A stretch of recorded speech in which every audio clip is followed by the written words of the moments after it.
Oh, hello. Hi. It's finally working. Well, as you can see, there's a little bit of change compared to the previous webinars. And that's I'm flying alone today because Bojan is flying home from Denmark. Yep, so it's only me. And as you can see, the scenery is also a little bit different.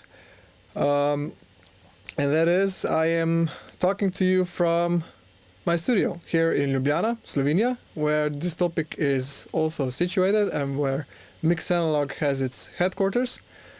So yeah, we can conclude from that we are returning back from Denmark. So I'm already here. Bojan is on his way, which means a couple of things. And I think the most prominent, or the one that's going to be most impactful, is the fact that we are probably going to make much more progress on the implementation of new hardware that's been in the works for a couple of months now. And yeah, otherwise,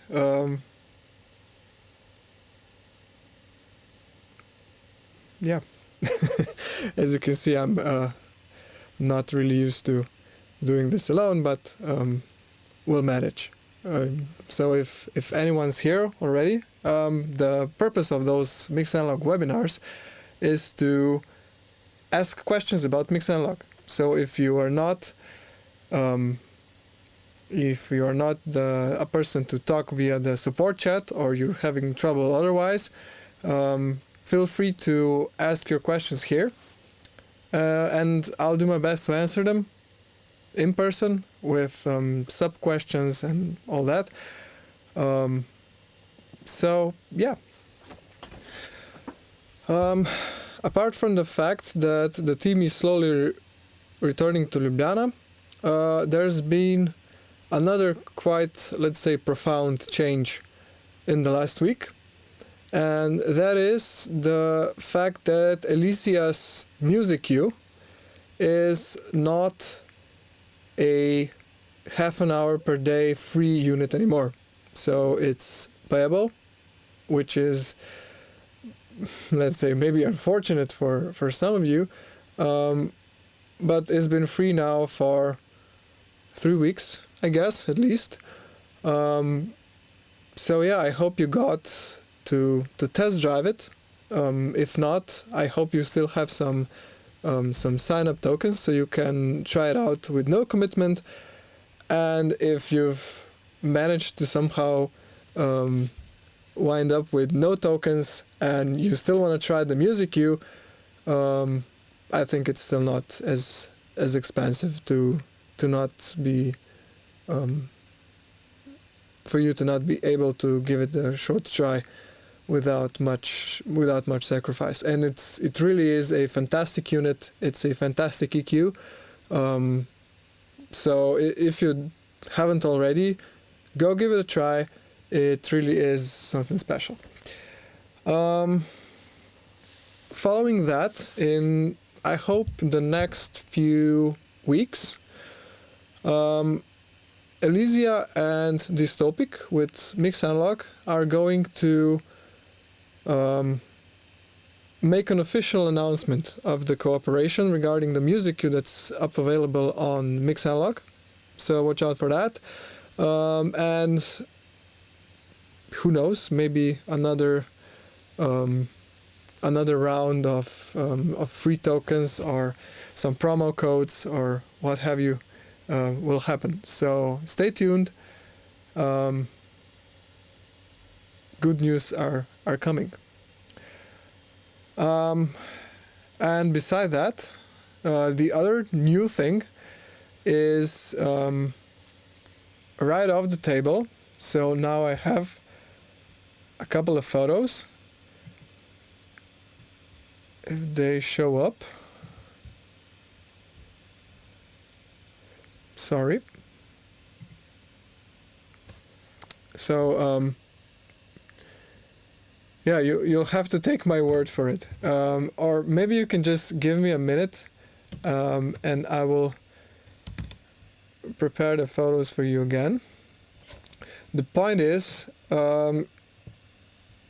we were talking on the previous webinar about the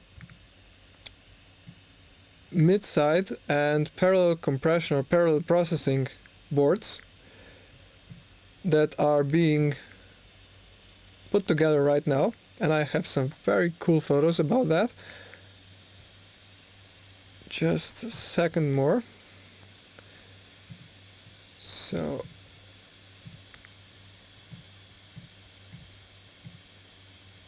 nope, that one, there you go. Okay, so those are the mid-side and crush and blend or parallel processing add-on boards that are going to be put in front of practically every compressor that's in our arsenal right now. So the VCA compressor is getting one, the Fairchild compressor is getting one, and then the Pultecs are definitely getting one, so you can process your tracks in mid-side. The Precision EQ already has a mid-side matrix built into it, and parallel processing on an EQ that has a parallel architecture on its own.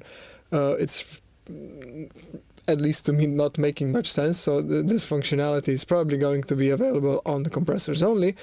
And then probably the Elysius Music Q is also getting the mid-side add-on card.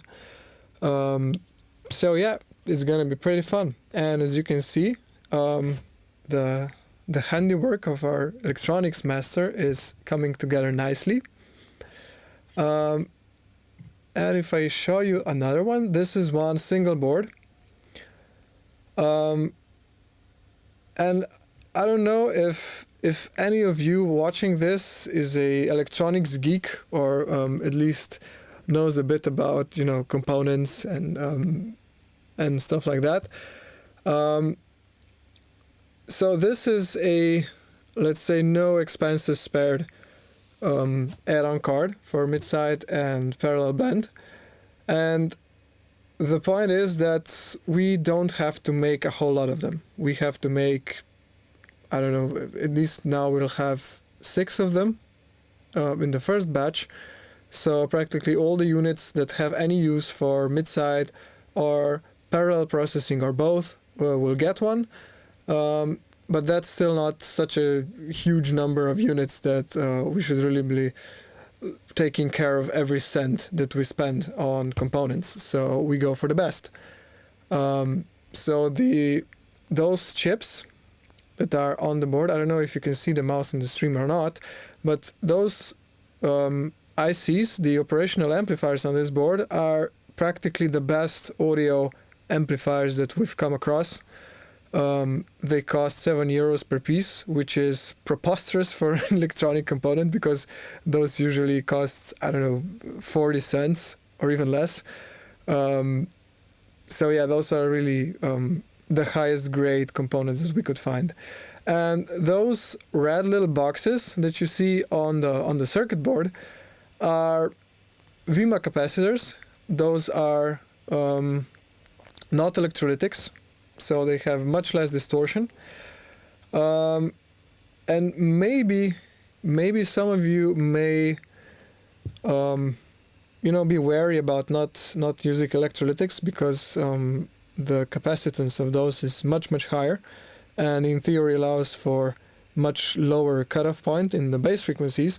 But the point is that the cutoff frequency in the low end is not decided solely by the capacitors used, but the capacitance and the impedance that's following or preceding the capacitance make up a filter that decides the cutoff point in the low frequencies. And in the architecture that we've put together, the impedances are usually pretty high, and thus we do not need very big electrolytic capacitors to leave your base intact. So don't worry. The low-end extension goes well beyond 20 hertz downwards. So yeah, that's what's coming to Mix Analog in, I guess, 14 days now. My Boyan might be smiling, but thankfully he's on a plane.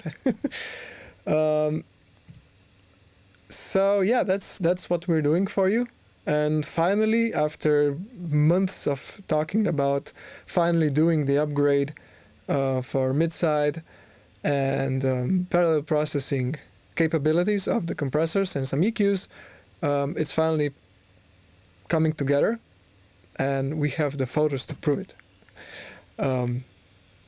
But yeah, the point is that I'm trying to show you that we really take care about the design of our circuits. We take care about component selection.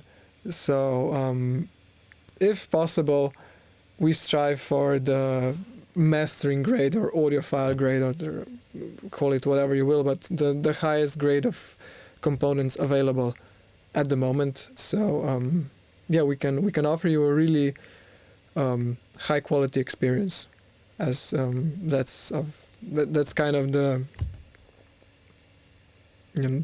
soul, or the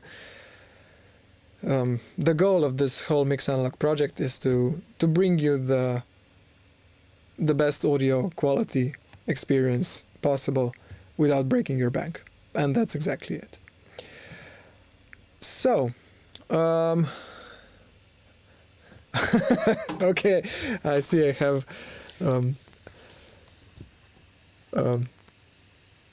first comment that's actually not a question, but I think my boss is watching.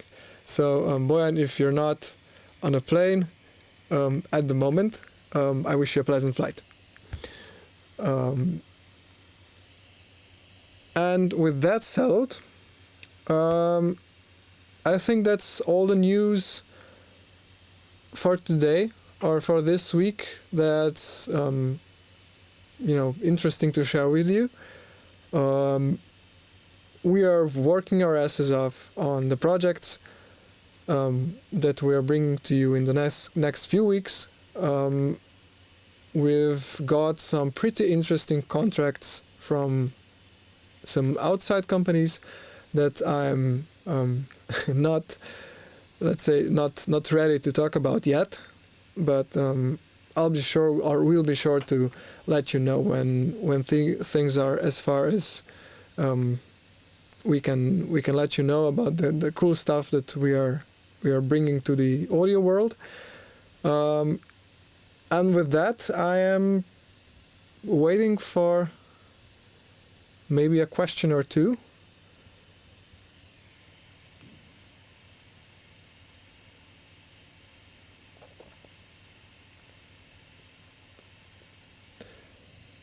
And while I'm waiting, maybe for, some of you that are probably, at least to some extent, gear sluts, because taking interest in Mix Analog, I think that instantly qualifies you to, at least some extent, to be a gear slut. You're probably wondering about what's this place, what's this studio. So this is Penrose Recording. It's the studio I work from, and where most of Mix Analog's gear is getting tested for sonic integrity. So whenever we release a new piece of gear, and after the user interface and everything is ready for internal testing, I get my ass here in the studio and give it a good listen on those wonderful Neumann speakers.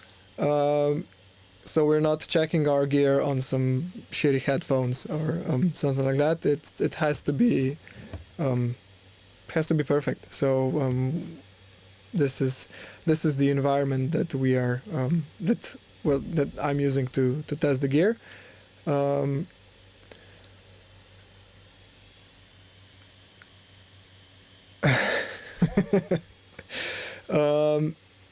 and yeah, maybe if you're looking for that rack behind me here, I hope that you're gonna be able to hear me from there. Um, this piece up here is the original Uray 1178, and we had a thought or two about bringing it up to mix analog at some point. We're gonna see about how the reaction are about well, as it is now, we are planning to add another 1176 revision A to the one mono unit that we have installed right now. So that would bring you to the that would give you the ability to process, let's say, stereo drum room tracks, or you know, whatever you want to thrash and squash to oblivion with the Blue Stripe 1176. But this beast, or this compressor right there, is actually a more low noise and a bit more clean cousin of the one that we have right now. So if that's the flavor that you'd like to see, please let us know, and we'll think about implementing one of those two. And if I just continue blabbering about the gear, because as it is now, then I don't get much questions from our viewers. The unit below it is the SSL 4K bus compressor clone. That's actually the unit that got me into DIY audio in the first place, because after trying it, I just couldn't live with plugins anymore, because none of them were actually doing a good job when you hear one of those. And a compressor like this one, but actually with better VCAs and far more functionality, is available in Mix Analog. So I really, actually, to be honest, sometimes I actually use the one on Mix Analog even if I have my own unit right here, because the different VCAs, the gold cans in the unit from Mix Analog, have a very, very different character than the solid state VCAs that I've built into my own. So yeah, it actually surprised me that even though that I have the 4K bus compressor here in the studio at my fingertips for tweaking and everything, I still from time to time go use the Mix Analog gold can VCA, because it's just a different flavor, and for me analog tools are all about flavor. It's not just for the sole reason of being, I don't know, hip and analog, but it's about flavor. So if I need a more aggressive, more bitey character, I usually go for my own. And from what I've learned now about the gold can VCAs and the whole architecture of the one that we've built for Mix Analog, I guess that the one that I have here has a bit more distortion than the one in the Mix Analog rack, and that's why this is my rock and roll and dirty alternative mix unit. And if I want the classic transparent glue that just fills the little spaces and little gaps in the mix and just keeps it coherent, I will probably go for the Mix Analog one, because it's much smoother. It's more silky in a way. I don't know how else to put it. So yeah, it really surprised me that even though I have a very, very similar unit, they still sound so different that I also use the Mix Analog one from time to time. And what I have of interest more, this pink unit, I think you can see it on the video. The front plate is ugly as hell. but what's inside is the Trident A-range mic pre or channel strip with mic pre and EQ, and this is also a unit that's, I don't know if it's as well recognized as it should be, but probably a lot of people know it. So very interesting unit, colorful, very very colorful. Like it starts distorting at such low levels that you really have to use it very very carefully, or you're gonna cook everything seriously too much. But on the other hand, it has saved me quite a few, boring and clean bass tracks.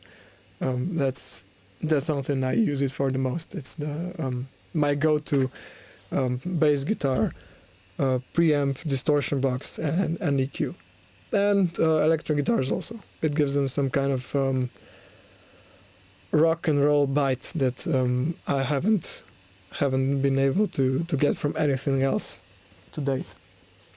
And maybe one last candy before I call it a day and proclaim that no one has any questions from the audience. This little beauty here is a Studer 963 mixer that's getting a serious overhaul the next month, because it's an old lady, and yeah, it's in need of pot replacements. The direct outs and some other little pieces of the circuitry are getting an upgrade. So she's getting new driver chips, she's getting new coupling capacitors. So yeah, there's much work to do. But yeah,